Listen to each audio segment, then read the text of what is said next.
ओम नमो भगवते वासुदेवाय। ओम नमो भगवते वासुदेवाय। ओम नमो भगवते वासुदेवाय। ओम नमो भगवते वासुदेवाय। तो हम लोग प्रथम अध्याय पढ़ रहे हैं पूरी तरह से सिस्टमेटिक तरीके से, और एक एक श्लोक को हम लोग एक्सप्लोर कर रहे हैं, समझ रहे हैं उसके मीनिंग को। और आई थिंक अगर आप लोग रेगुलर अटेंड कर रहे हैं तो बहुत कुछ समझ में भी आता होगा कि कितनी बड़ी बड़ी चीजें हैं हमारे पारिवारिक, सामाजिक, इंडिविजुअल जो भी चैलेंजेस है जीवन में, भगवान ने उसको सार रूप में पिरो दिया है एक एक श्लोक में। तो आज हम लोग ऐसे ही पढ़ेंगे। 29 नंबर का जो श्लोक है प्रथम अध्याय का उसके बारे में थोड़ा चर्चा करेंगे। पिछली बार हमने 28 तक कवर किया था।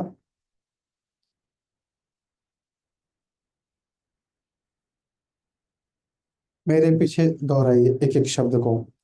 विपथु च शरीरे में रोमहर्षस्य च जायते गांडीवम् स्रंसते हस्तात्।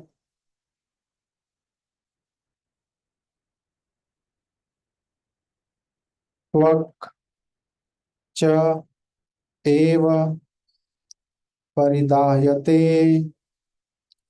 विपस्तश्चु शरीरे में रोमहर्षस्तजायते गांडीवम् स्रंसते हस्तात् त्वक् चैव परिदाह्यते।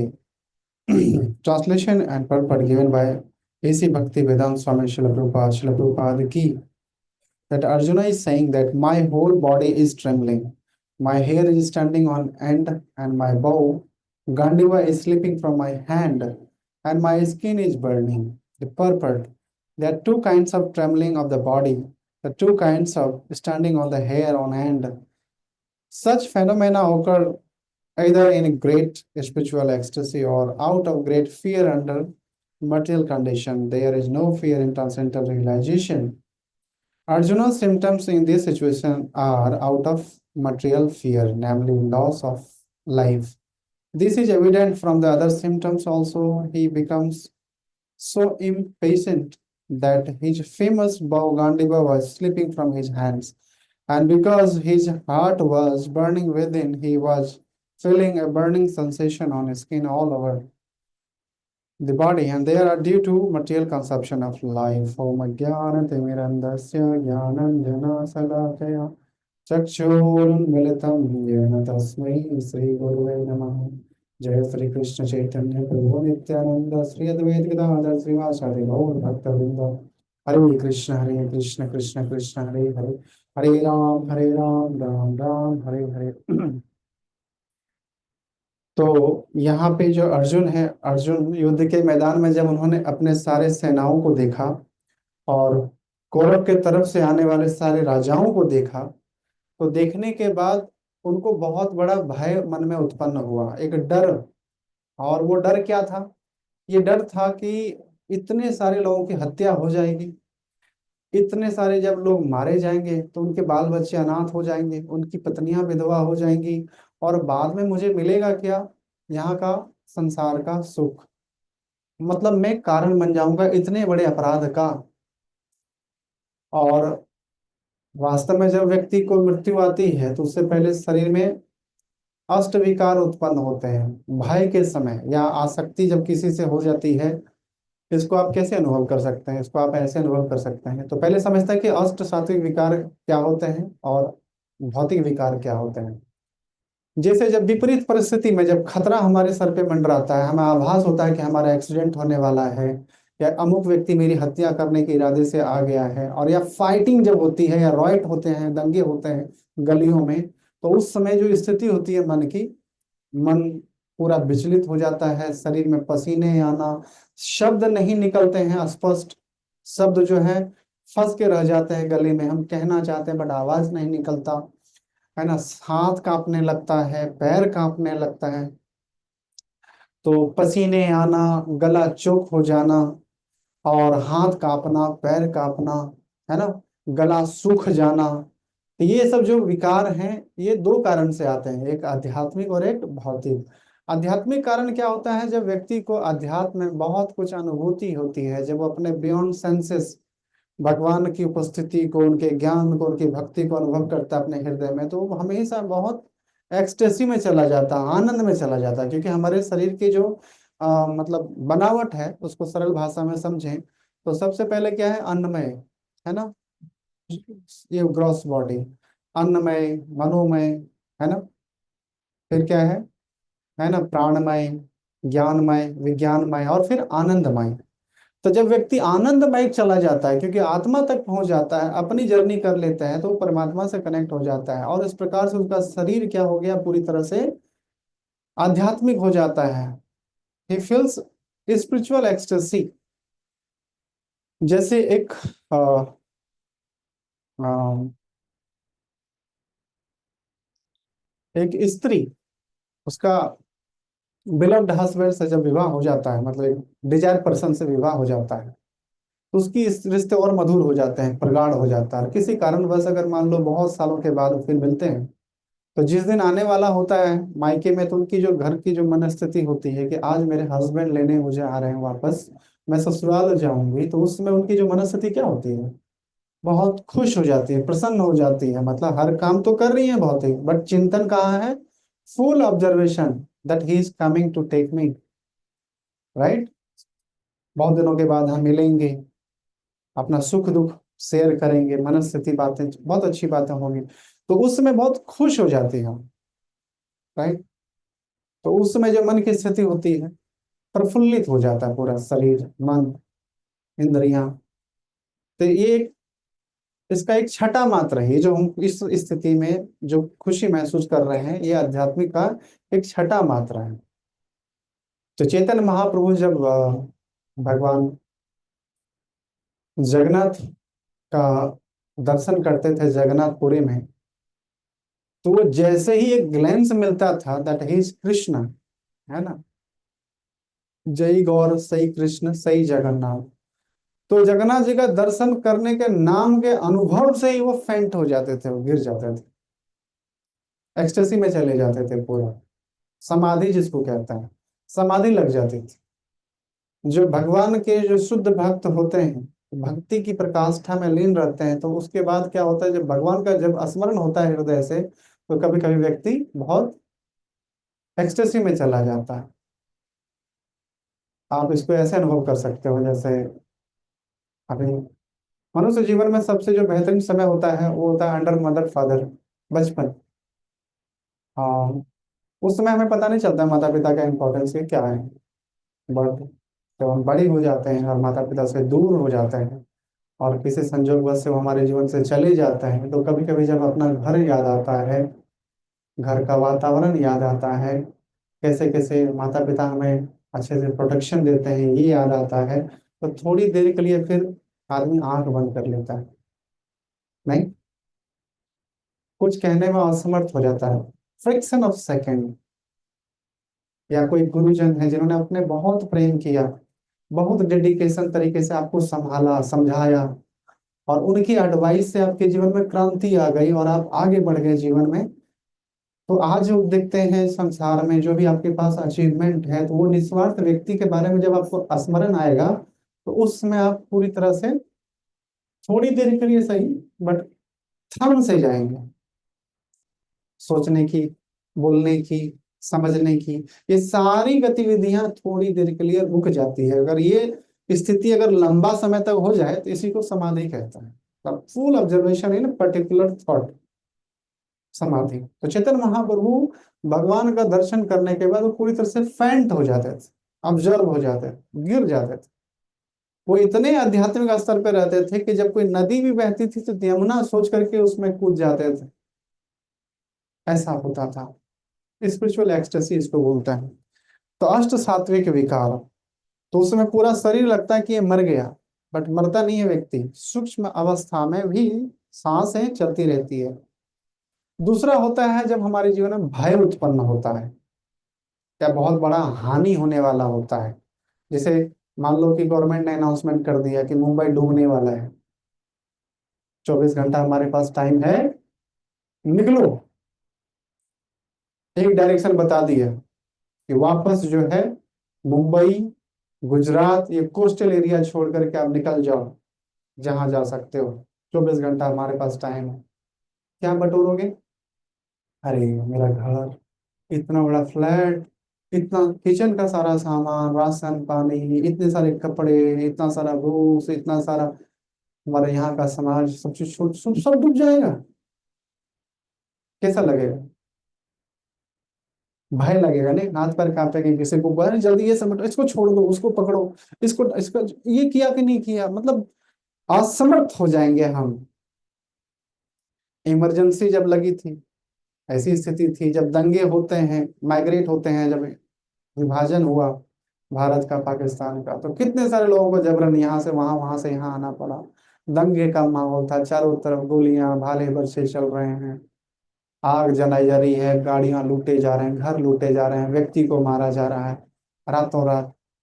सबको माइग्रेट होकर निकलना है, अपना अपना जान बचाना है। अगर बाल बच्चा नहीं मिल रहा है तो आप तड़पते रहो, बोल नहीं सकते। इसी स्थिति में भी मनुष्य कभी कभी आ जाता था। ऐसा भयानक स्थिति में जब हो, जब काल सर पे मंडरा रहा हो सबका, उस समय में जो गति होती है अर्जुन की, वही गति थी।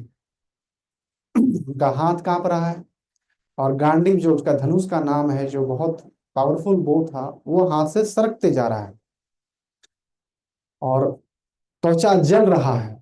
ये सब विकार हैं। ये सब क्यों होता है? मन के कारण होता है। Mind is very powerful tool. तो मन जो होता है हमारा, और ये जो, क्योंकि शरीर में बहुत सारे रिजर्व एनर्जीज है, शरीर में बहुत रिजर्व एनर्जी है। ये फंक्शन करता है कैसे? माइंड और बुद्धि के द्वारा। ये समय अंतराल में ये मैनिफेस्ट होता है, मैनिफेस्ट होता है। क्यों? मन और बुद्धि को ये शक्ति कहाँ से मिलती है? क्योंकि शरीर में आत्मा उपस्थित है। The soul is there, that's why वो हो पाता है। श्रीमद् भागवत गीता में दूसरे अध्याय में, तीसरे अध्याय में आता है, क्या आता है कि इंद्रियाणि प्राणिराहु, इंद्रियभ्य परमना, मनसस्तु परा बुद्धे, बुद्धि परसस्तु में। शरीर में हम कहाँ है, उसका एड्रेस भगवान श्री कृष्ण ने बताया कि सबसे पहले ये जो शरीर बना है, ये इंद्रियों से बना है। 5 ज्ञान इंद्रियां और 5 कर्म इंद्रियां, है ना? और कौन से? किसी को याद है क्या? माता बताइए। हाँ। पानी, पानी, वायु, श्वसन, फिर ज्ञानेन्द्रिय, आंखें, कान, नाक, जबान, त्वचा। यस। तो श्रवण करने के लिए कान है, कोई चीजों को फिगर आउट करने के लिए आंख है। तो इससे हम लोग इंफॉर्मेशन रिसीव करते हैं, आंखों से फॉर्म को देखते हैं और कान से साउंड को हम रिसीव करते हैं। तो ये हमारा ज्ञान इंद्रिय है। और कुछ कर्म इंद्रिय हैं, हाथ पैर हो गया, पूरा मुंह, मुंह का फंक्शन है ना? दो दो फंक्शन करता हाँ। है, यानी हाँ,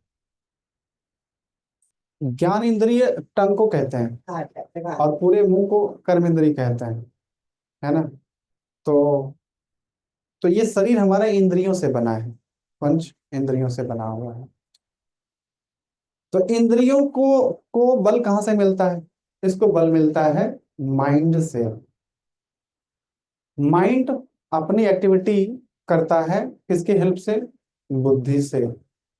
और बुद्धि को शक्ति मिलती है आत्मा से। तो आत्मा अपना शक्ति का प्रदर्शन बुद्धि, मन और इंद्रियों के माध्यम से करता है। कोई व्यक्ति अगर मर गया, आत्मा अलग हो गई उसके शरीर से, तो उसके सारी इंद्रियां एज इट इज रहती है, बट उसको फंक्शन कोई कुछ नहीं करता। सोचने समझने की क्रिया बंद हो जाती है, मूवमेंट खत्म हो जाता है। Then activity of soul is what? तो जो सोल का जो नेचर है वो क्या है, एक्टिविटी क्या है ना? तो एक्टिविटी क्या है आत्मा का? आत्मा का स्वभाव क्या है? आत्मा अपना उपस्थिति दर्ज कराता है, क्योंकि वो सटल है, तो वो अपनी कॉन्शियसनेस, चेतना, चेतना एक व्यक्ति के शरीर में है, चेतना एक व्यक्ति के शरीर में है तो हम जानते हैं कि वो जीवित है, और चेतना नहीं है तो वो मृत हो गया, यही बताता है ना, राइट। तो mind is very powerful tool. अब मन अगर मजबूत है किसी का तो वो बहुत संकल्पवान होगा, और मन अगर चंचल है तो उसमें कोई संकल्प शक्ति नहीं रहेगी, और वो जीवन भर आग संघर्ष में रहेगा वो। क्यों? क्योंकि मन के स्वभाव है, क्या स्वभाव है? मन का स्वभाव है ये बहुत चंचल होता है एंड अनस्टेडी। किसी पे एक जगह स्थान पे, एक वस्तु, एक व्यक्ति पे टिकने वाला नहीं। क्यों? भगवान श्री कृष्ण कहते हैं कि सभी इंद्रियों में मन भी एक इंद्रिय है, इंद्रिया नाम मनश्चस्मि, मैं इंद्रियों में मन हूँ। वेरी पावरफुल टूल, ये सटल बॉडी का हमारा एक हिस्सा है, जिसका कार्य क्या है? थिंकिंग, फीलिंग और विलिंग, सोचना, महसूस करना और प्राप्त करने की इच्छा करना। बुद्धि का कार्य क्या है? रास्ता कर्म दिखाना कि कैसे इस इच्छा को प्राप्त कर सकते हैं, है ना। जैसे अभी हमें रेलवे स्टेशन जाना है, कि मन में विचार आ गया, जाएंगे कैसे? ये रास्ता कौन निकालेगा? बुद्धि। कैब बुक करेंगे, ऑटो वाले को बुलाएंगे, या किसी अपने स्टाफ या अपने बच्चों को भेजेंगे बाहर, आप बुक करके लेके आएंगे। तो ये सब जो रास्ते हैं ये कौन बता रहा है? बुद्धि बताता है, राइट। आज के डेट में जो मॉडर्न साइंस है, इसका सबसे बड़ा फ्लॉज यही है कि वो आत्मा को मानता ही नहीं। They thinks that this body is everything, but this body is matter, and matter is working under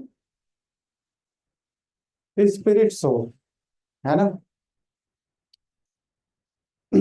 अपरयम कुतस्तमन्नम विद्धि प्रकृति में पराम, जीव भूतो महाबाहो या इदम धार्यते जगत। 7 चैप्टर में भगवान श्री कृष्ण ने ये बताया है कि ये संसार जड़ मैटर से बना है, बट ये चीजें लिविंग अपीयर होती है, चलायमान, गतिमान, सजीव प्रतीत होती है। क्यों? क्योंकि सभी जड़ वस्तु के पीछे चलाने वाला जो है वो आध्यात्मिक सोल है, आत्मा है, वो भगवान की परा प्रकृति है, और ये शरीर अपरा प्रकृति है, matter and spirit. Everything means there are two thing, matter and spirit. तो हम लोग मैटर तक पहुंच पाए हैं, बट स्पिरिट तक अभी पहुंचने में टाइम लगेगा। क्यों?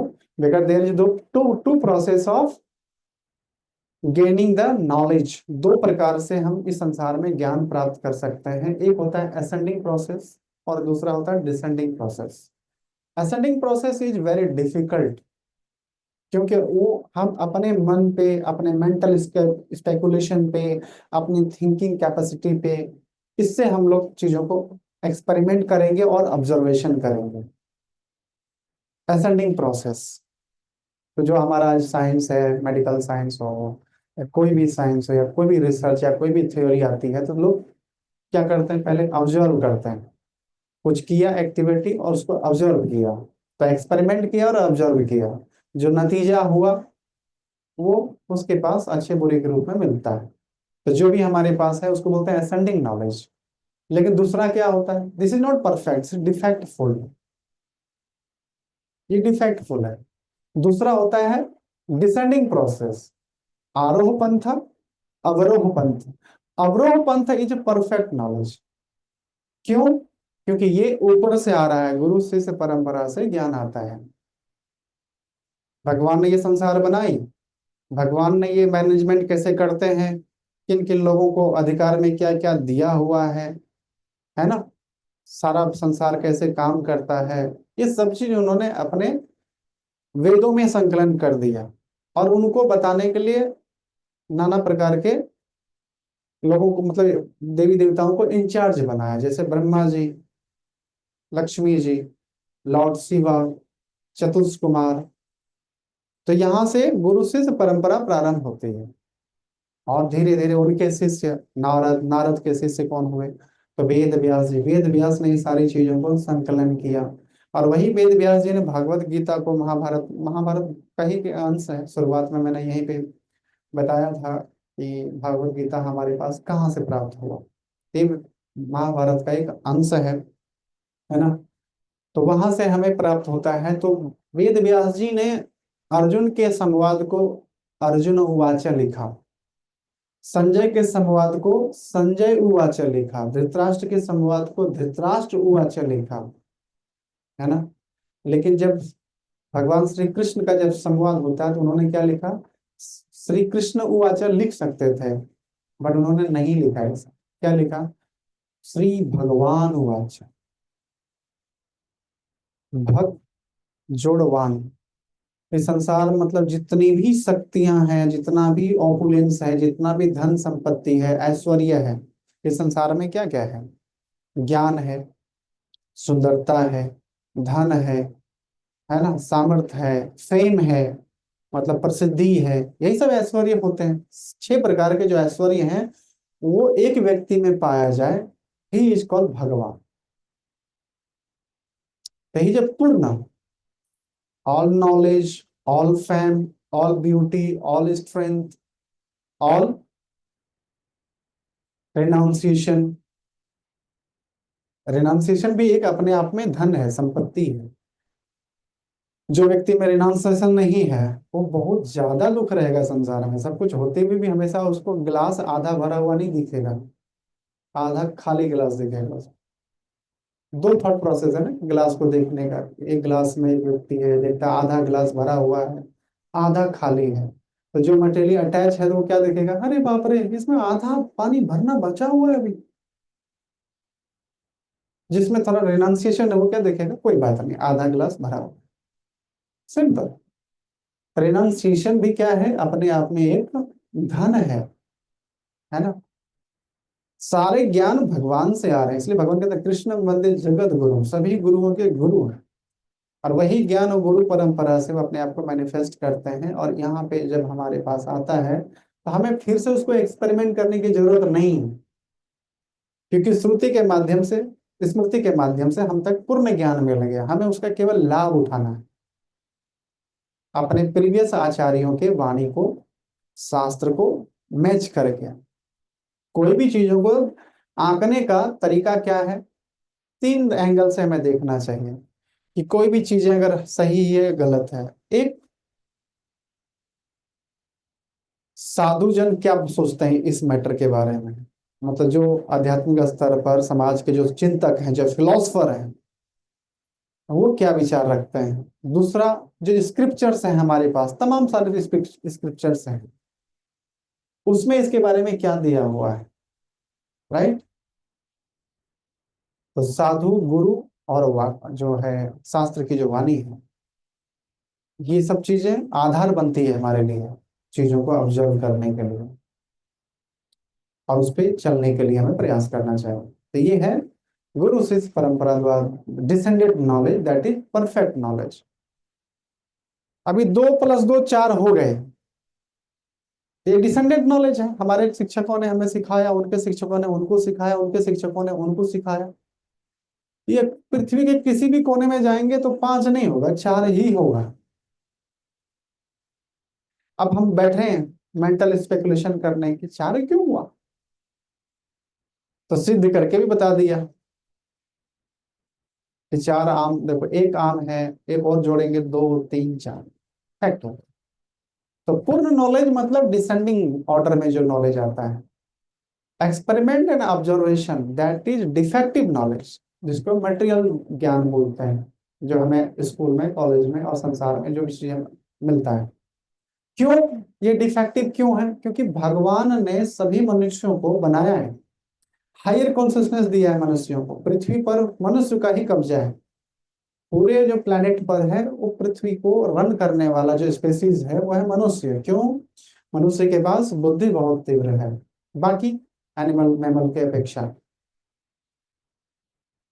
लेकिन हमारे बनावट में, हमारी संरचना में 4 डिफेक्ट हैं। क्या क्या है, that human being are prone to commit some mistake, हमसे गलतियां होगी। पहला डिफेक्ट ये है, नो वन इज परफेक्ट। आप कुछ कुछ करने जाओगे एज इट इज नहीं कर पाओगे आप, कुछ ना कुछ गलतियां होगी। पहला गलत चीज है कि हम, मिस्टेक हो जाती है हमसे। दूसरा, हमारी जो सेंसेस है, और सेंसेस से हम काम करने की क्षमता और नॉलेज एक्वायर करने की क्षमता ये भी लिमिटेड है। Our senses are limited. तो लिमिटेड चीजों से हम अनलिमिटेड चीजों को आंक नहीं सकते। जैसे कुएं का मेढक को बोला जाए कि पता है अंटार्कटिक महासागर में बहुत भरा हुआ पानी है, वो कभी अंदाजा नहीं लगा पाएगा कि कितना पानी है ना, कभी नहीं आया, कभी अंदाजा नहीं लगा सकता कि कितना विशाल भंडार है अंटार्कटिक महासागर में। तो मान लो कोई संजोग से अंटार्कटिक महासागर का कोई जीव उस कुएं में आ गया, उसने बोला अरे क्या छोटा पानी है, यहाँ पे थोड़ा पानी है, इसी पे आप गर्व करते हो। पता मैं कहाँ से आया हूँ? अंटार्कटिक महासागर से आया हूँ। अनलिमिटेड पानी है कुछ। वो जो कुएं का मेंढक है ना, वो जम करके दिखाता है इतना पानी है क्या, कितना बड़ा है अंटार्कटिक महासागर। वो कोने से ये कोना, ये कोना से वो, कितना भी जम करे कभी फिगर आउट नहीं कर पाएगा वो। तो वैसे हमारी स्थिति है। ये संसार, पूरे कॉस्मोस, पूरा अपनी गैलेक्सी को हम नहीं समझ पाए अभी तक, पूरी पृथ्वी को नहीं समझ पाए हम, अपने एक्वेटिक वर्ल्ड को हम समझ नहीं पाए कि कितना विशाल है हमारी पृथ्वी। एक्वेटिक वर्ल्ड में कितने प्रकार के स्पीसीज हैं, आज भी कुछ ना कुछ रिसर्च होकर के नया नया जीव बाहर आते रहता है, हम अचरज हो जाते हैं। तो हमारा जो सेंसेस है ये इम्परफेक्ट है, लिमिटेड है, परफेक्ट नहीं है। जैसे अगर हम लोग केवल और केवल आंखों पे भरोसा कर लेते हैं कि जो दिखता है, बहुत सारे लोग बोलते हैं ना कि जो दिखता है आप देखना चाहते हैं तब विश्वास करेंगे हम। बहुत सारे लोग बोलते हैं अरे क्या भगवान भगवान बोलते हो, भगवान भगवान है क्या, तुम लोगों ने देखा क्या? तो कुछ चीजें अनुभव करने वाली बात होती है। हर चीज हम आंख से नहीं देख सकते क्योंकि हमारे आंखों का एक लिमिटेशन है। अगर केवल आंख से देख करके भरोसा करेंगे तो हमारे पास पूर्ण ज्ञान नहीं आ पाएगा। इसलिए भगवान ने श्रुति सुनने के लिए कान बनाए हैं। और आंख और कान में ये दोनों ज्ञान हम लोग अर्जित करते हैं। तो आंखों के द्वारा लिया गया ज्ञान से ज्यादा ट्रस्टवर्दी होता है श्रवण करके लिया हुआ ज्ञान। कैसे? जैसे हम लोग सोलर सिस्टम के बारे में पढ़ते हैं, तो सोलर सिस्टम में जो सन प्लैनेट है वो हमारे आंखों से कितना दिखता है, एक छोटा सा फुटबॉल जितना दिखता है। अगर अपनी आंखों पे भरोसा कर ले और यही कहें कि सूर्य एक छोटा फुटबॉल के समान है, ये बात सत्य होगी? नहीं। सब देखने वाले लोग बोलेंगे हाँ सही बात है, फुटबॉल के समान है, but that is defective knowledge.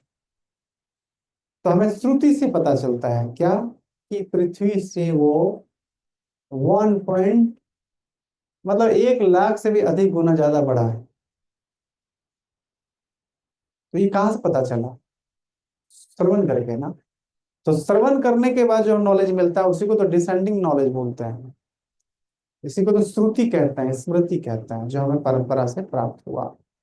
तो इसलिए हमारा यहाँ जो मन है, ये मन, मन का स्वभाव है फ्लिकरिंग। ये कोई चीजों को फट से रिसीव करेगा, एक्सेप्ट करेगा, और फिर उसी चीजों में खोट निकाल के उसको रिजेक्ट कर देगा। दूसरा, एक चीजों पे वो टिकता नहीं है। इसीलिए साधना की आवश्यकता पड़ती है। साधना मतलब मन की साधना। इसलिए अष्टांग योग वगैरह इत्यादि जो है प्रीवियस एज में ये प्रैक्टिस किया जाता था, है ना, यम नियम प्राणायाम, आसन प्राणायाम, धारणा ध्यान, फिर समाधि, इस प्रकार की जो 8 स्टेज है। तो पहला तो यम आता, फिर नियम आता। तो हम तो यम में ही फेल हो जाएंगे, नियम में ही फेल हो जाएंगे, पहले स्टेज से हमसे नहीं क्रॉस किया जाएगा, तो फिर आगे का कौन सा हम स्टेज को पालन कर पाएंगे? तो कलयुग के लिए अष्टांग योग नहीं, ध्यान भी नहीं है, धारणा भी नहीं है, समाधि, ये सब है ही नहीं, नहीं कर सकते। तो हमारे लिए एक डेविएटेड फॉर्म में भगवान ने ये चीज दिया है क्या, कि मन मनाओ भव मत भक्तो, मुझ में मन लगाओ। क्योंकि मन मुझ में लगाने का तरीका, कारण क्या है? इससे क्या होगा? इससे हमारा मन एक, मन को प्यूरिफिकेशन मिलेगी। क्योंकि मन का जितना भी मतलब मन एक ऐसा वस्तु है जो अनंत जन्मों से एक जीवात्मा का किया गया कार्मिक एक्टिविटीज को, उसके द्वारा कॉन्शियसनेस को, सबको रिजर्व रखता है अपने पास। तो काम क्रोध लोभ जो अनर्थ है वो सब सब मन में रहते हैं। अब ये जब मन ये अनर्थों से घिरा रहेगा तो कभी भी कोई काम करेगा तो गलत कार्य करेगा। और इस संसार में जो व्यक्ति है, चाहे पढ़े लिखे रहो अनपढ़ रहो, सबसे गलतियां होती हैं। सब लोग आपस में लड़ाई झगड़ा करते हैं और स्वार्थी हो जाते हैं, या कामी हो जाते हैं, या लोभी हो जाते हैं, या फिर क्रोधी हो जाते हैं, तो आपस में मार देते हैं, मारपीट करते हैं, और बहुत झगड़े लड़ाइयाँ हो जाती है, तो मर्डर वगैरह भी हो जाता है। आए दिन आप लोग को, हम लोग को देखने को मिलता है एग्जाम्पल। क्यों? क्योंकि हृदय शुद्ध नहीं है। तो मन को पवित्र करने के लिए भगवान ने ये साधना बनाई है। तो मन कैसे हमारा भगवान में लगेगा? तो इसलिए हमें साधना करना पड़ेगा, प्रैक्टिस करना पड़ेगा। क्या करना पड़ेगा? भगवान का नाम का जप, जो हमारे आचार्यों ने बताया है, भगवान का दर्शन। इससे क्या होगा कि हमारी इंद्रियां शुद्ध होगी, हमारा मन शुद्ध होगा। क्योंकि जो मन है वही एक ऐसी वस्तु है जो हमारे इंद्रियों के एक्टिविटी को नियंत्रण करता है। और मन पावरफुल रहा तो इंटेलिजेंस को भी अपने हिसाब से इस्तेमाल करेगा। जैसे पैसेंजर कभी कमजोर रहा, किसी की किडनैपिंग होती है ना, साजिश करके लोग किडनैप कर लेते हैं किसी अमुक व्यक्ति को। देखता बड़ा बहुत बड़ा व्यक्ति है और कहीं जा रहा है, उसको रिकग्नाइज्ड कर लेता है, तो ड्राइवर अगर बदमाश है तो वो साजिश कर लेता है अपने लोगों के साथ कि इसको कैसे लूटना है। तो पैसेंजर को बिठा दिया और डायरेक्शन, अगर उस पर भरोसा कर लिए तो डायरेक्शन कभी रॉन्ग लेकर के चला जाता है लॉन्ग प्लेस में, और वहां जाकर के पैसेंजर के साथ मारपीट करता है, लूट लेता है उसका सारा सामान, और वैसे ही असहाय छोड़ देता है। मुंबई जैसे महानगर में कई ऐसी घटनाएं होती हैं जो संज्ञान में आती है, कभी नहीं भी आता है। तो ये क्यों होता है? क्योंकि ड्राइवर वहां मजबूत है पैसेंजर से। अगर पैसेंजर ज्यादा मजबूत रहेगा तो ड्राइवर को हिलने भी नहीं देगा। नहीं, उनको अगर मालूम रहेगा, अपडेट रहेगा, ए रॉन्ग ट्रैक, नो नो, इससे नहीं, मैं आपको बताता हूँ किधर से जाना है, उसको अवसर ही नहीं देगा बदमाशी करने के लिए। तो वैसे ही जिसके अंदर में बुद्धि, इंटेलिजेंस जो है, अगर आत्मा, आध्यात्मिक शक्ति है उसके पास, तो वो अपने बुद्धि को भी और अपने मन को भी और अपने इंद्रियों को भी नियंत्रण करके और आगे चल सकता है। तो आत्मा का विकास कैसे होगा? परमात्मा के संग से। परमात्मा को हम कैसे जान सकते हैं? तो श्रुति के माध्यम से। इसलिए हमारी साधना में होना चाहिए कि रोज हम भगवत गीता को कम से कम एक दो श्लोका रोज पढ़ें टाइम निकाल कर, और भगवान का ज्यादा से ज्यादा माला जप करें। हरे कृष्ण कृष्ण कृष्ण हरे हरे, हरे राम राम हरे हरे। इससे हमारी मन संतुष्ट होती है, बुद्धि पवित्र होता है, और आत्मा का विकास होता है, यानी कि आत्मा को ऊर्जा मिलती है, आध्यात्मिक ऊर्जा। आध्यात्मिक ऊर्जा, क्योंकि आत्मा है आध्यात्मिक, लेकिन ये बहुत अणु है, एटॉमिक है। तो इसको जब तक बाहर से एजिटेट ना किया जाए, आध्यात्मिक शक्ति, आध्यात्मिक श्रुति के माध्यम से या स्मृति के माध्यम से या साधना के माध्यम से, तब वो अपना प्रदर्शन इस शरीर को नियंत्रण करने में नहीं कर पाता। इसलिए साधना की आवश्यकता है कि ताकि हमारा पूरा शरीर पे, हमारे मन पे, हमारे बुद्धि पर हमारा नियंत्रण रहे, कि आती की आत्मा का नियंत्रण रहे। राइट।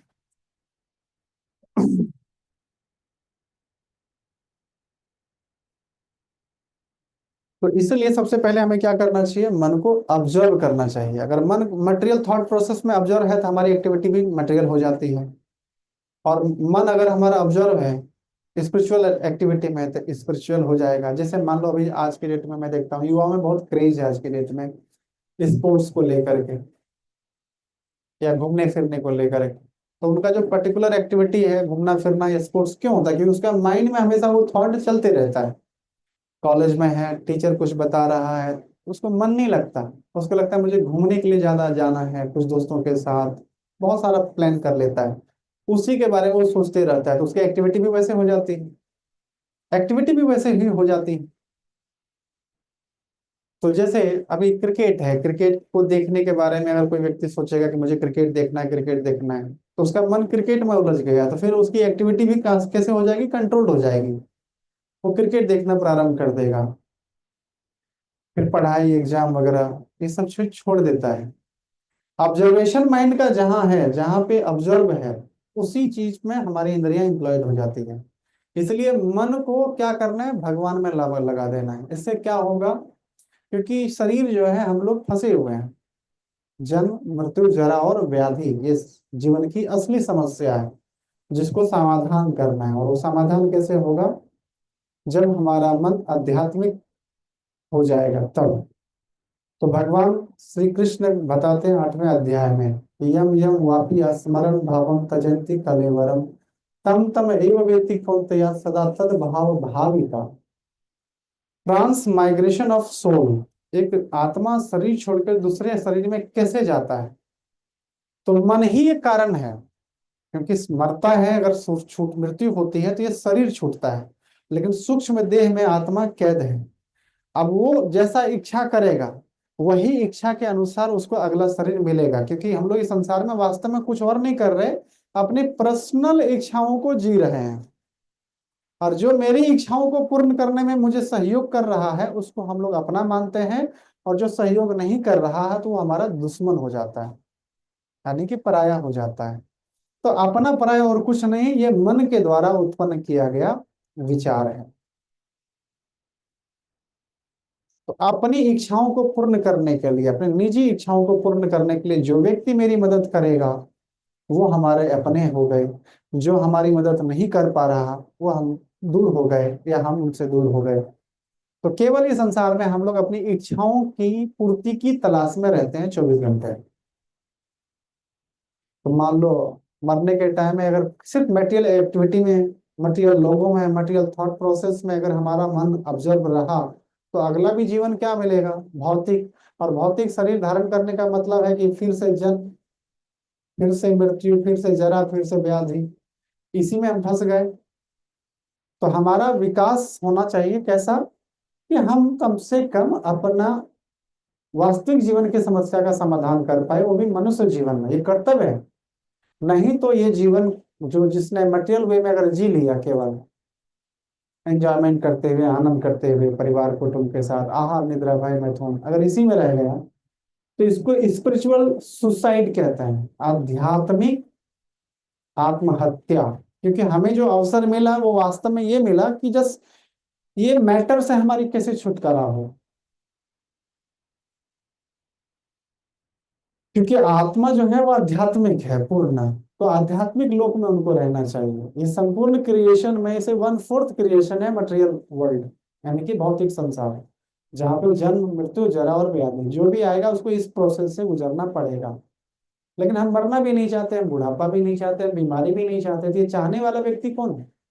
ये चाहने वाला व्यक्ति मन का स्वभाव नहीं है, ये आत्मा का स्वभाव है। क्योंकि आत्मा न जायते मृत्युव कदाचिन नायम भूत्वा भविता न भूल अजो नित्यो शाश्वतो यम पुराणो न हन्यते हन्य माने शरीर न जायते मृत्युव कदाचिन। शरीर भले मर जाता है लेकिन आत्मा कभी नहीं मरती। नायम भूत्वा भविता न भूल, ना तो पास्ट में कभी मरा, ना प्रेजेंट में मरता है, ना भविष्य में मरेगा। उदाहरण क्या है?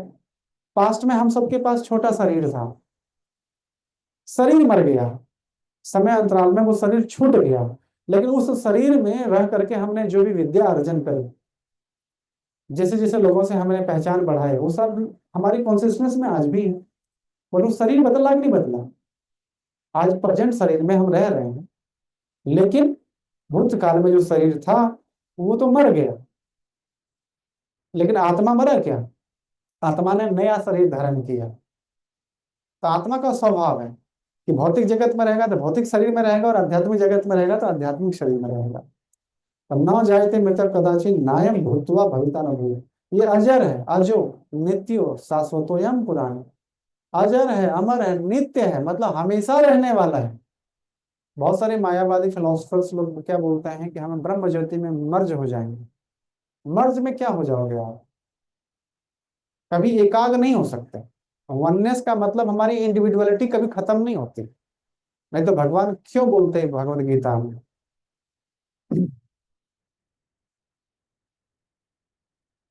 जो दिव्य ज्ञान दिया हुआ है भगवान ने, ये सारी चीजें स्पष्ट तरीके से बताया कि अजो नित्यो शाश्वतो यम पुराण। ये अजर है, अमर है, अविनाशी, ना हन्यते हन्य माने शरीर। शरीर का खंड खंड हो जाएगा लेकिन फिर भी आत्मा मरेगी नहीं। तो अपना जब शरीर रहने के लायक नहीं रहता है तो जैसे पुराने मकान को टेनेंट छोड़ करके नए मकान में शिफ्ट हो जाता है अपनी व्यवस्था करके, तो वैसे प्रकृति हमारे लिए जब ये शरीर छूटने वाला रहता है तो उससे पहले हमारा सब कर्मों के आधार पर एक नया शरीर तैयार हो जाता है, और तब एक शरीर को छोड़ करके मन बुद्धि और अहंकार रूपी सूक्ष्म देह में आत्मा फिर एक शरीर से दूसरे शरीर में चला जाता है। ये नेचर्स लॉ होता है, प्रकृति के नियमों के अधीन मृत्यु के बाद एक आत्मा कैद हो जाती है और फिर वो नेचर उसको अलग शरीर में डाल दिया जाता है। अभी देखिए, अब जितने भी लोगों को देखेंगे आप, सबके पास एक नया चेहरा है, नया फेशियल एक्सप्रेशन है, नया बॉडी कंस्ट्रक्शन है। इतने भिन्नता क्यों है?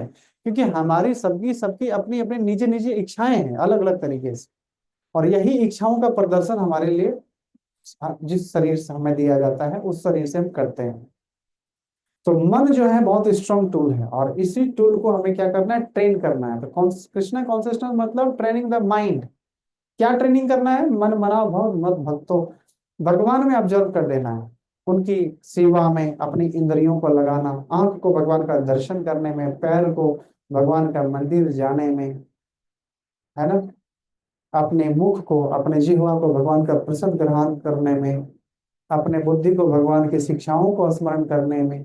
इस प्रकार से मरने के टाइम में अगर हमारी चेतना शुद्ध हो गई और भगवान का स्मरण हो गया तो भगवान आध्यात्मिक है, ईश्वर परम कृष्ण सच्चिदानंद विग्रह अनादिरादि गोविंद सर्व कारण कारण। तो भगवान सभी कारणों के कारण है, और वो सच चित और आनंद, उनका शरीर हमारी तरह भौतिक नहीं,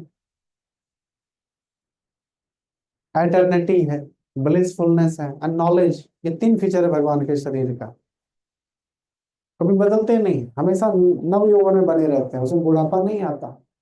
तो भगवान का जो चिंतन करेंगे तो उनके स्वभाव को हम प्राप्त कर जाएंगे। नहीं मतलब हमारा भी जो भौतिक शरीर मिलेगा तो कैसा मिलेगा? सत चित और आनंद, जिसमें बुढ़ापा नहीं, बीमारी नहीं, व्याधि नहीं और जरा भी नहीं। तो हो गया ना सक्सेसफुल लाइफ। इसीलिए इसी चीज को प्रचार करने के लिए इसी भक्ति वेदांत स्वामी भारत से निकल करके और पूरी दुनिया में गए और एक अच्छा वेल ऑर्गेनाइजेशन को बनाया, जिसको बोलते हैं international society for Krishna consciousness, Krishna consciousness. और आज जितने भी पायस सोल हैं, जो बुद्धिमान व्यक्ति हैं, वो इसको समझ पा रहे हैं। तो हमारे प्राचीन समय में एक राजा हुए, श्रीमद् भागवतम में आता है, उनका नाम है महाराज अम्बरीश, और वो भगवान के बहुत बड़े भक्त हैं। श्रीमद् भागवतम में इनका वर्णन आता है 9th स्कैंटो में। वो कहते हैं कि सवे मन कृष्ण पदारविंदयो वाचाम से गुणान वर्णन है, कि अपना मन को भगवान की पदारविंद में यानी कि भगवान की सेवा में लगा लो, अपने वाणी को गुणानुवर्णन है यानी कि भगवान की कथाओं को शिक्षाओं को प्रचार करने में लगाओ। करो हरे मंदिरे मार्जनादो श्रुत्रिम चकारा चयुत सत कठोदये। तो अपना जो इंद्रियां हैं भगवान की सेवा में लगा दो, यानी कि उनके मंदिर के मार्जिन में लगा दो। तो अगर हम मंदिर मंदिर नहीं जा पाते तो अपने घर में छोटा सा मंदिर बनाना चाहिए, है ना।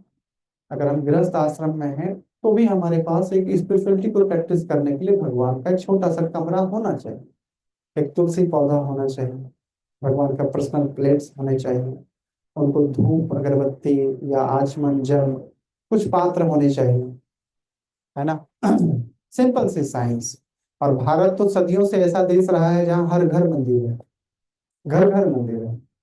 लोग घर नहीं बनाते थे, लोग आश्रम बनाते थे और आश्रम में रहते थे। आश्रम और घर में अंतर है।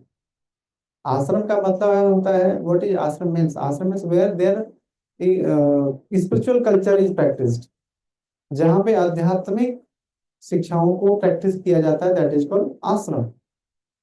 बाकी घर क्या होता है? तो घर में केवल इंद्र तृप्ति होती है, पति पत्नी बच्चे कैसे भी लूट मार के आओ, कमाओ खाओ मजे करो, अभक्ष भक्ष पदार्थ का सेवन करो, लड़ो झगड़ो रहो। जैसे एक घोंसले में चिड़िया रहता है, जैसे मांद में कुत्ते बिल्ली रहते हैं, उनका भी यही लक्ष्य रहता है कि बाहर से रोटी लेकर के आए अपने बच्चे को खिलाएं और सबको अपनी सुरक्षा रखें, यही है। तो ये घर है।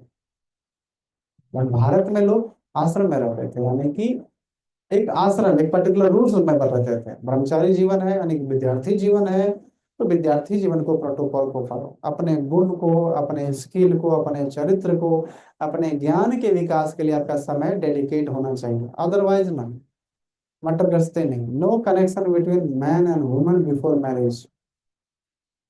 तब एक व्यक्ति पुरुषार्थ के साथ तैयार होता था और समाज के लिए, परिवार के लिए लायक बनता था। आज के डेट में लोग नालायक हो जाते हैं। 35 36 37 38 साल हो गया, फिर भी उसके अंदर में हिम्मत नहीं है कि एक पत्नी को हम स्वीकार करके गृहस्थी में चले जाएं। लायक ही नहीं बन पाए, जिम्मेदारी नहीं बन पाए। स्त्रियां भी जिम्मेदार नहीं हो पाती है, एक सिंपल से लोगों के साथ नहीं रह पाती है। कुछ ग्रुप लोगों के साथ रहना पड़ेगा ना, जिसके साथ शादी ब्याह हुआ आपका। लड़ाई झगड़े तो स्पिरिट सोल में है, फाइटिंग स्पिरिट इज देयर, लेकिन आपको प्यूरिफाइड करनी चाहिए। कुछ नहीं करना, अपने स्पेसिफिक पोजीशन को समझ करके और आपको मैनेज करके चलना, राइट। इसलिए तकलीफ आती है कब, जब आप भोक्ता बन जाते हैं। आप भोक्ता हो ही नहीं, हम लोग भोक्ता नहीं है। We all are servant. जीवेर स्वरूप है नित्य कृष्ण दास। कंट्रोलर कौन है? तो भगवान। प्रकृति से हमारे लिए सारी व्यवस्थाएं आ रही है, तो देखेंगे अगर हमारे साथ कुछ बुरा हो रहा है या अच्छा हो रहा है तो भगवान देखेंगे, राइट। तो इसलिए हमें किसी का कंट्रोल नहीं बनना है, परिवार में भी नहीं बनना है। और अपने जो माइन्यूट इंडिपेंडेंस है, अगर उसको हम इस्तेमाल करते हैं गलत तरीके से, तो फिर हमारे लिए स्थिति खराब हो जाती है। इसलिए घर पे हम छोटा सा एक मंदिर बनाएं और भगवान का विग्रह रखें या फोटो रखें और भगवान का दर्शन करें, वही भगवान को भोग लगाएं तुलसी दल डाल करके, नाम जप करें। आप देखेंगे कि कितनी आध्यात्मिक सुख का अनुभूति होती है। ऐसे आप खाना खाते हो और भगवान को भोग लगा के खाओ, दोनों में अंतर होता है, क्योंकि प्रसाद बन जाता है, प्यूरिफाइड सैंक्टिफाइड फूड, वो कार्मिक फ्री है। भगवान ने इस चीज के बारे में बताए हैं 33वें अध्याय में। यज्ञ शिष्टा सदोषंतो मुच्यते सर्वकिल्बिषः, ये भुजन्ते त्वघम पापम या पचन्ति आत्म कारणा। कि जो व्यक्ति संसार में केवल इंद्र तृप्ति की इच्छा से अन्न का भोजन कर रहा है, तो वो कर्मों से भरा हुआ कार्मिक रिएक्शन खा रहा है, यानी कि पाप खा रहा है। तो क्या खाना चाहिए? खाना चाहिए भगवान को ऑफर करके। क्यों? क्योंकि कर्म बंधन से छुटकारा केवल और केवल भगवान ही हमें दे सकता है। क्योंकि प्रकृति भगवान ने बनाई, एक दाना जो बनता है, हम लोग मनुष्य कितना भी डेवलप हो जाए, फैक्ट्री में एक चावल के दाने का निर्माण नहीं किया जा सकता। ये भगवान की अपनी व्यवस्था से हमारे तक पहुंचती है। तो इसलिए भगवान क्या कहते हैं कि यद करोसि यद स्नासि यद जुहोसि ददासि यद यद तपस्सि कौन्तेय ततस्सु कुरु मदर्पण। जो भी करते हो, जो भी कमाते हो, जो भी तपस्या करते हो, जो भी खाते हो, ये सब चीज का भोक्ता मैं हूँ, मुझे अर्पित करो। तुम्हें कोई बंधन नहीं लगेगा, तुम ब्लिसफुल रहोगे। और ये कैसे होना चाहिए? Out of love, out of duty. सबसे ज्यादा अपराधी है हमारे शरीर में ये जिह्वा। और जिह्वा में ज्यादा नहीं, 1.5 2 सेकंड के लिए टेस्ट रहता है, लेकिन यही टेस्ट को प्राप्त करने के लिए नाना प्रकार के अपराध हो रहे हैं संसार में। जैसे अभक्ष्य पदार्थ जैसे हैं, जैसे मांस वगैरह में बहुत ज्यादा स्वाद नहीं है उसमें। मांस व इत्यादि जो लोग खाते हैं, मच्छी वगैरह या जो भी चीजें हैं, उसमें स्वाद मसाले इत्यादि से आते हैं, ना कि उस वस्तु में।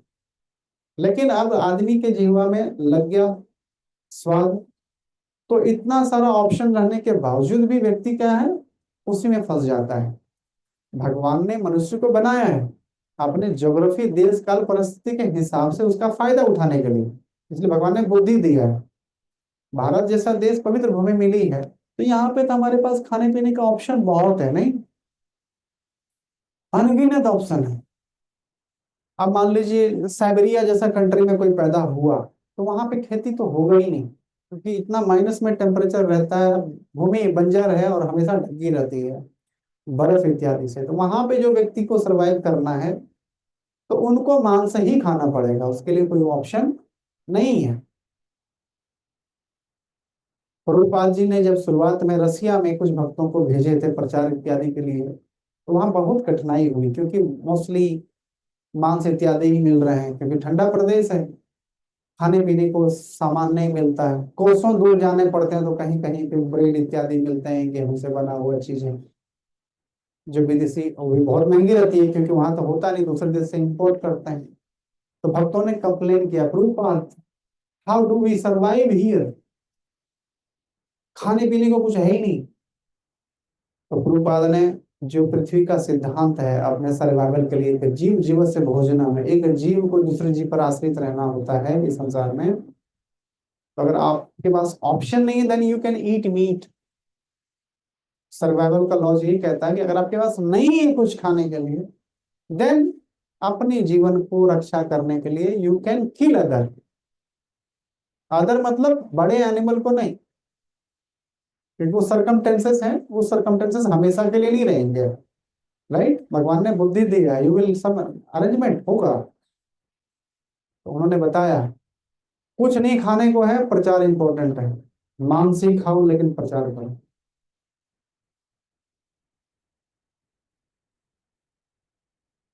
तो कितना कठोर स्टेटमेंट है, एक आचार्य ही ऐसा दे सकता है।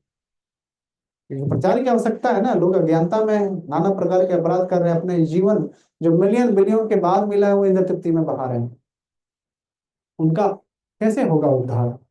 तो for higher cause lower cause को सेक्रीफाइस किया जा सकता है, बट लोअर कॉज को रखने के लिए हायर कॉज को सेक्रीफाइस करना ये बेवकूफी है।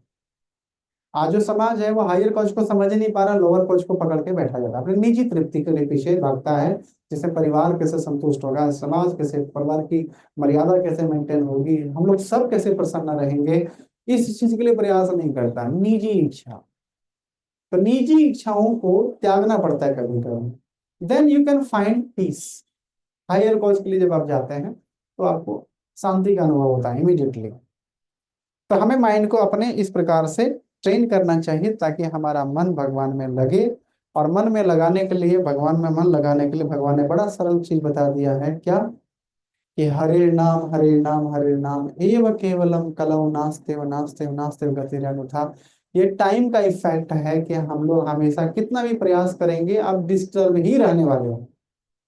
If you don't have spiritual strength, if you don't have spiritual knowledge, तब आप, ये समय का इन्फ्लुएंस आपके ऊपर होगा कि बाय ऑल द अरेंजमेंट आपकी परिस्थिति विपरीतानी, आप करने जाओगे अच्छा होगा बुरा, result at the end zero. कि कलयुग का प्रभाव, एंजाइटी, डिस्टरबेंस, क्वारल्सम, लड़ाई झगड़े, मर्डर, करप्शन, ये सब कलयुग का सिम्टम्स है। इसीलिए हमें क्या करना चाहिए, सर्वधर्मान परित्यज्य माम एकम शरणम व्रज अहम तुम सब पापेभ्यो मोक्षयिष्यामि मा शुचः। हम लोग सब कर्म बंधन में फंसे हुए हैं और ये बहुत सटल है, ये जन्म जन्मांतर तक पीछा नहीं छोड़ेगा जब तक उसका कर्म बंधन खत्म नहीं होगा। यही तो है मटेरियल वर्ल्ड, और है क्या। व्यक्ति के हृदय में जो काम वासना होती है, जो भोग की वृत्ति होती है प्रकृति के ऊपर में, वो चीजें नहीं जाती है जल्दी। तो इसलिए बहुत समय लगते हैं, अनंत जन्मों के बाद हमें अवसर प्राप्त होता है साधु संग और भगवत गीता में रुचि, शास्त्रों में थोड़ा सा रुचि डेवलप होता है। ये समझ देना चाहिए कि now we all are very blessed by supreme, ऊपर से कृपा हुई है हमारे ऊपर, तब हमारी बुद्धि थोड़ा ऐसा हुआ है। अन्यथा ये टेम्पररी वर्ल्ड में आप कितना भी नाम इकट्ठा कर लो, कितना भी धन इकट्ठा कर लो, ये सब चीज फैक्ट है ना कि एक समय के बाद सब खत्म हो जाता है। व्यक्ति जब तक जीवित है, लेकिन हमेशा तो नहीं रहने वाला ना व्यक्ति। एक समय आएगा जिस दिन हम एक्सपायर कर जाएंगे, शरीर छूट जाएगा, तो वो उस दिन फिर इधर ही सब चीज रह जाएगा। तो जाएगा क्या हमारे साथ, तो हमारे साथ जाएगा हमारे कार्मिक रिएक्शन। अगर अच्छा काम किए होंगे ऊर्ध्व गति मिलेगा, बुरा काम मिले तो लोअर स्पीसीज में चले जाएंगे, फिर वहां से संघर्ष चालू। This is called material world. तो इसलिए हमें पूरी तरह से अपने ड्यूटीज को समझना चाहिए, और सबसे बड़ा ड्यूटीज है अपनी रक्षा करना। किस बात से, कि बार बार पुनरअपि जननम पुनरअपि मरणम पुनरअपि जठरे अग्नि शयनम। इस संसार में कैसा भी शरीर मिलेगा जठर अग्नि में सेंकना पड़ता है। गाय बैल के गर्भ में चले गए, कुत्ते बिल्ली के गर्भ में चले गए, पशु पक्षियों में, किसी भी प्राणी में हम चले जाएंगे, ट्रांसफर हो जाएंगे, तो वहां भी एक माता के गर्भ में जठर अग्नि में 6-7 महीना रहना पड़ता है, तब शरीर तैयार होता है, फिर हम आगे बढ़ते हैं। फिर नया परिवार, फिर नई आसक्ति, फिर नए माता पिता, फिर नए पति पत्नी, फिर नए बच्चे, ये आसक्ति कंटिन्यू रहता है। इसीलिए इस मनुष्य जीवन में हमें ऐसा जीवन जीना चाहिए जिसके लिए हमारे पास समय होना चाहिए, क्या करने के लिए, कि जो हमारे लिए शास्त्रों में जो डिसेंडिंग ऑर्डर में जो नॉलेज आया है उसको वैल्यूज कर पाए। हमें बहुत ज्यादा गर्व नहीं होना चाहिए असेंडिंग ऑर्डर में प्राप्त किया हुआ नॉलेज पे। ये संसार का जो जितना भी एकेडमिक चीजें हैं, पढ़े लिखे लोग कितना करप्शन करते हैं बताओ, सब तो असेंडिंग नॉलेज में है, उसका हृदय प्यूरिफाइड तो नहीं हुआ ना। द सेम टाइम जब देखते हैं कि जब सिंसियर कोई व्यक्ति आध्यात्मिक पद पे जाता है तो सबसे पहला चीज होता है वो सरल हो जाता है। उसका पर्सनल जीवन और व्यक्तिगत जीवन और बाह्य जीवन में कोई अंतर नहीं होता, वो सरल हो जाता है, सिंपल हो जाता है, और प्रकृति से बहुत मिनिमम नेसेसिटीज में अपना जीवन जीना प्रारंभ कर देता है। That is the best way of life. क्योंकि हम लोग एक यात्रा में ज्यादा बैग रहेगा तो बहुत दिक्कत हो जाएगी, कम बैग रहेगा तो आप आराम से चलते रहोगे, गाड़ी भी बदलनी पड़ेगी तो हम बदल सकते हैं, लेकिन 4-5 बैग रहेगा तो आप उलझे रहोगे, किसको चढ़ाएं किसको उतारे, कौन छूट गया, बहुत स्थिति खराब हो जाएगी। तो भगवान श्री कृष्ण के आगे जब अर्जुन ने यहाँ देखा अपने सारे स्वजनों को, तो उनको यही भय लग रहा था, उसके हाथ कांप रहे थे, पैर कांप रहे थे, उसका मन नाना प्रकार का विचार उत्पन्न कर रहा था, और धीरे धीरे वो कमजोरी का शिकार हो गया और वो अपना माथा पकड़ के रथ पे बैठ गया कि नहीं, मेरे से युद्ध नहीं होगा। कभी कभी ऐसा स्थिति आती है, हम बहुत घबरा जाते हैं जीवन में, तो घबराना नहीं चाहिए। और वहां पे हमारे पास एडवाइजर होना चाहिए। कैसे एडवाइजर होना चाहिए? कृष्ण की तरह, ना कि शकुनी की तरह। आज विडंबना यही है कि हमारा जो एडवाइजर लोग है, जो वेल विशर हैं, तो दो प्रकार के वेल विशर हैं।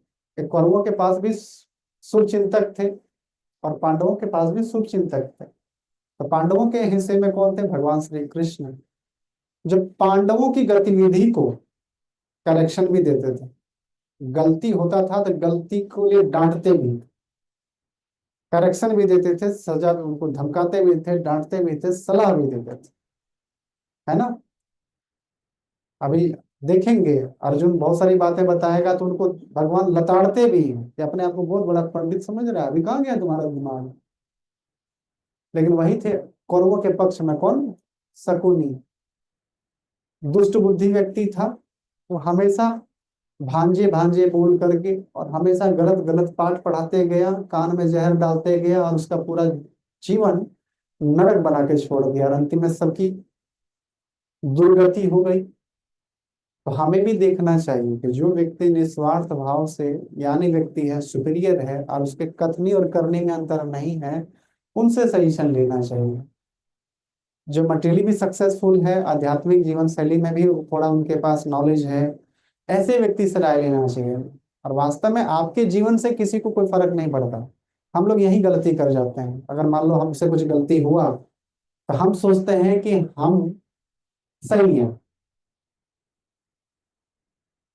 तो अगर कोई मेरे चाहने वाले लोग हैं तो उनके पास हम बात रखते हैं, तो वो क्या बोलते हैं, हाँ सही बात है, सामने वाले की गलती है, समझ लो शकुनी है।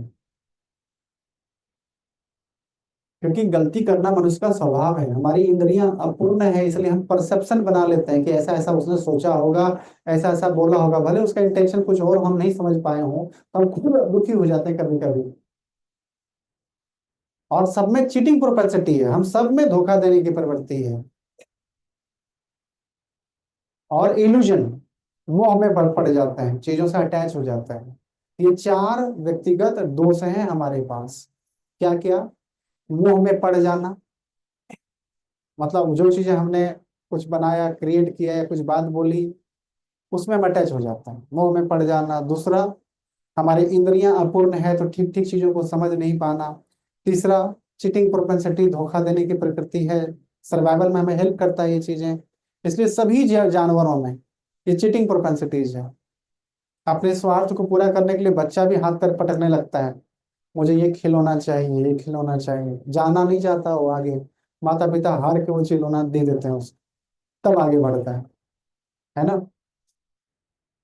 और कमिटिंग मिस्टेक, ये चार चीजें हमारे व्यक्तिगत स्वभाव में है। इसलिए ठीक ठीक किसी पे भरोसा नहीं करना चाहिए। चाणक्य पंडित भी कहते हैं नेवर ट्रस्ट एनीवन।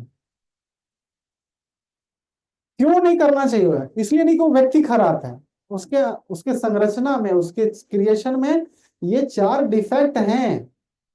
आपके बच्चे हो या पड़ोसी के बच्चे हो, ऐसा नहीं कि आप अपने बच्चों पे ठीक ठीक भरोसा कर लिया तो आप धोखे में पड़ जाओगे। आप सामने वाले के बच्चा हो सकता है सही हो, क्यों?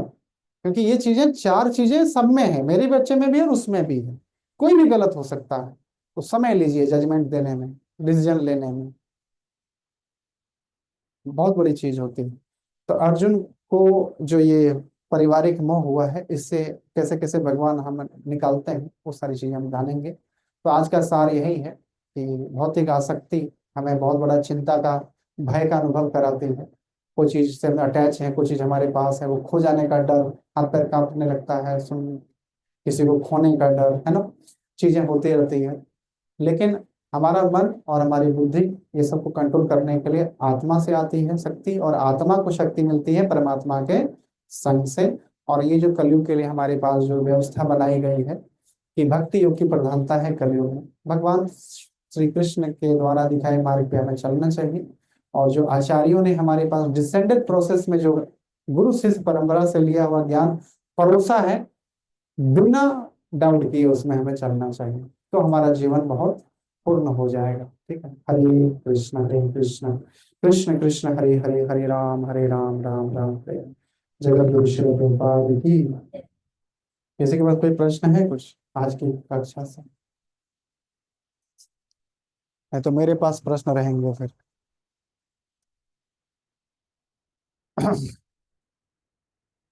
है प्रश्न हम लोगों के पास, या समझ में आया? चलिए बात।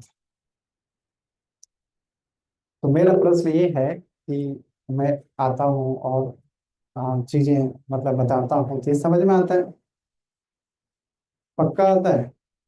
एप्लीकेशन उसका भी होना चाहिए नहीं फिर? हाँ, तो फिर उसका एप्लीकेशन ये होना चाहिए कि हमारे निजी जीवन, व्यक्तिगत जीवन में उसको उतारना चाहिए, तो एक परिवर्तन दिखेगा आपको, है ना, उतारना चाहिए। तो हर बार का यही प्रयास रहता है कि आप लोग अपने पर्सनल साधना में थोड़ा स्ट्रांग हो जाए, है कि नहीं? तो पर्सनल साधना का मतलब कम से कम कुछ राउंड हमारे पास माला रोज होना चाहिए व्यक्तिगत जीवन में, मतलब बिना कोई फोर्स किए मुझे बताएं। जैसे हम 7 दिन में एक बार आते हैं, हम एक बार साथ में आपसे जब करेंगे साथ में, लेकिन 6 दिन जो है आपका, वो 6 दिन में आपका पर्सनल टाइम निकाल करके, जैसे भी जिस भी अवस्था में जब भी समय मिले 24 घंटा में, ये मतलब एक संकल्प लेना चाहिए। इच्छाओं को, अगर पहले कोई काम करने से पहले हमारे पास रुचि होना चाहिए, अरुचि नहीं है तो इच्छा भी नहीं। रुचि डेवलप होती है किससे पता है? रुचि डेवलप होती है संकल्प से। इसलिए हम लोग जब भी कुछ पूजा पाठ त्योहार करते हैं तो सबसे पहले हमें संकल्प लिया जाता है। पहले आप संकल्प लीजिए कि आप इसको पूरा करेंगे, है ना। ये जो पूजा चल रहा है आपके घर पे अभी, किसी भी कोई भी हो, तो आप ब्रह्मचर्य का पालन करेंगे, स्त्री पुरुषन नहीं करेंगे, आप सात्विक आहार लेंगे, संकल्प करो। जैसे आप संकल्प कर लेते हैं ना, तो उसी समय आपके अंदर में इच्छा जन्म ले लेती है। अच्छे इच्छाओं का बीज संकल्प से होता है। मन में गंदे विचार ऑटोमेटिक भरे हुए हैं, उसको जब वो पूरा करने का जरूरत नहीं है। किसान खेती करने के लिए प्रयास करता है, खरपतवार का नहीं, फसल का। खरपतवार का स्वभाव है, खेत को ऐसे खाली छोड़ दीजिए, निकलते ही जाएंगे। तो खाली माइंड शैतान का घर। आज के डेट में अगर हम अच्छा चीज नहीं बोएंगे, मन स्थिति में अच्छे विचार डेवलप नहीं हो पाएंगे। तो अच्छा जब संकल्प नहीं होगा तो अच्छा रुचि कहाँ से डेवलप होगी? रुचि नहीं होगी तो फिर इच्छा नहीं होगा, और इच्छा ही नहीं होगा तो फिर काम भी नहीं होगा। इसलिए हमारा 24 घंटा आप देखेंगे फालतू चीजों में चला जाता है, टीवी देखते हुए या सोते हुए या डिप्रेशन में अकेले, ऐसा कुछ नहीं करें फिर भी चला जाता है। Demotivated life. नो, संकल्प कि मेरा पर्सनल साधना में मेरा एक माला रोज होगा, या अगर एक माला करते हैं रोज तो 2 माला इससे होगा। दूसरा, भगवत गीता हम सबके पास है, नहीं है तो प्रभु जी यहाँ पे रखते हैं, इनसे आप आग्रह करके ले सकते हैं और पढ़िए इसको, क्योंकि रोज गंगा में स्नान करना बड़ा पवित्र माना जाता है। हम नहीं स्नान कर सकते, लेकिन गंगा जैसे से कई गुना ज्यादा पवित्र है क्या, भगवत बात, उसमें हमें स्नान करना चाहिए। इससे हमारे कार्मिक रिएक्शन भी फ्री होते हैं। प्रीवियस जन्मों के कितने सीन हमने किया होगा, मालूम नहीं है हमें कब से इस संसार में। तो ये सबसे छुटकारा, अभी तो जो हमारे प्रेजेंट में तकलीफ चल रहा है, ये तो मैनिफेस्ट हो गया जो प्रारब्ध था, लेकिन जो अभी मैनिफेस्ट नहीं हुआ, जो फ्यूचर में हमें दुख मिलने वाला है, तो वैसे प्रारब्ध को काटने की जो शक्ति है वो भगवान की भक्ति में है। उसके लिए हमें क्या करना चाहिए, भगवद गीता का रोज अध्ययन करना चाहिए। 5% समझ में आए, 10% समझ में आए, रुचि हो या ना हो, लेकिन क्या करना है, ये संकल्प है कि करना ही करना। ये आवश्यकता है किसकी, मन की नहीं, आत्मा की आवश्यकता है, बुद्धि की आवश्यकता है। तो हम केवल शरीर की आवश्यकताओं तक सीमित कार्य करते हैं, इसलिए दुखी रहते हैं। तो मन की आवश्यकता क्या है, मन का मार्जन करना पड़ेगा नहीं। इसलिए चेतन महाप्रभु कहता है ना, कितना दपि सुनी छेना तरो रेवा सहिष्णुना अमानी ना माने देना कीर्तनिय सदा हरि। कीर्तन करो, और कीर्तन मतलब यही भगवान का जप करो, स्मरण करो, और यही स्मरण आपको वाहन भय से रक्षा करेगा। तो मैं आप लोगों से प्रार्थना करूंगा ये बात कि आप लोग करेंगे। एक माला करते हैं आप लोग, कौन कौन रोज करते हैं एक माला, आप करते हो, आप नहीं करते, माता आप करती हो, अच्छा आप करते हैं, माला नहीं अच्छा संडे माला करते, आप करती हैं माता, करती हैं, एक माला करती हैं, आप करती हैं माता,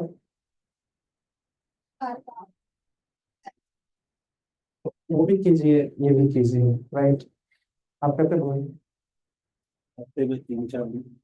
नहीं रेगुलर कीजिए, देखिएगा आपको ना ये मतलब ये यू विल फील दिस, है ना, ये चीजें, क्योंकि हमारे जीवन में परिवर्तन आया, संसार में सभी लोगों ने, आज देश विदेश में बैठे हुए लोग जो कृष्ण कॉन्शियसनेस से लाभ उठा पा रहे हैं, बहुत पीसफुली मेंटली, है ना, पीसफुली प्रोस्पेरिटी के साथ सिंपल जीवन को अच्छे तरीके से मैनेज करके जी पा रहे हैं। उसका कारण यही है कि कृष्ण कॉन्शियसनेस बियॉन्ड बाउंड्रीज, ये कोई एक जाति संप्रदाय और धर्म के लिए नहीं है, this is spirituality for all. क्योंकि हमारे और आपके मैकेनिज्म में कोई भेद नहीं, कोई भेद नहीं, सबके लिए सेम ईश्वर है, सब चीज है। तो जितना हमारे लिए अरेंजमेंट हो पा रहा है, जितना हम समझ पा रहे हैं, हमें उस पर चलने का प्रयास करना चाहिए, right? तो कीजिए एक माला कम से कम रोज कीजिए।